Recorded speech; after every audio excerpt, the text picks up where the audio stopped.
মালয়েশিয়ায় কর্মরত বাংলাদেশি শ্রমিকরা সে দেশের স্থানীয় শ্রমিকদের মতোই সমান সুযোগ সুবিধা পাবেন বলে জানিয়েছেন অন্তর্বর্তী সরকারের প্রধান উপদেষ্টার প্রেস সচিব শফিকুল আলম।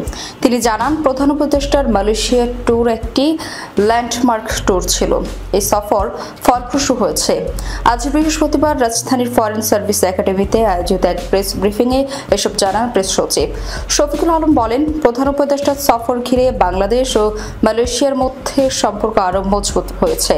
মালয়েশিয়ায় যেসব বাংলাদেশি রয়েছেন তাদের অনেকের ইংরেজিতে সমস্যা এবং মালয় ভাষা রপ্ত করতে পারেন না। ফলে মালয়েশিয়া প্রবাসীদের জন্য বাংলা ভাষায় অভিযোগ করার সুযোগের ব্যবস্থা করা হচ্ছে। বাংলাদেশি 10,000-এর বেশি শিক্ষার্থী মালয়েশিয়ায় পড়াশোনা করেছেন। তারা যেন পড়াশোনা শেষে সে দেশের বিভিন্ন কোম্পানিতে চাকরি পেতে পারেন সে বিষয়ে দেশটির সরকারের সঙ্গে প্রধান উপদেষ্টার কথা হয়েছে বলে জানিয়েছেন প্রেস সচিব শফিকুল আলম। জানিয়েছেন, দেশে নজরদারির যন্ত্রপাতি নিয়ে তদন্ত করতে কমিটি গঠন করেছে অন্তর্বর্তী সরকার। কমিটির প্রধান হচ্ছেন প্রধান উপদেষ্টার ডাক, টেলিযোগাযোগ ও আইসিটি বিষয়ক বিশেষ সহকারী ফয়েজ আহমেদ তৈয়ব।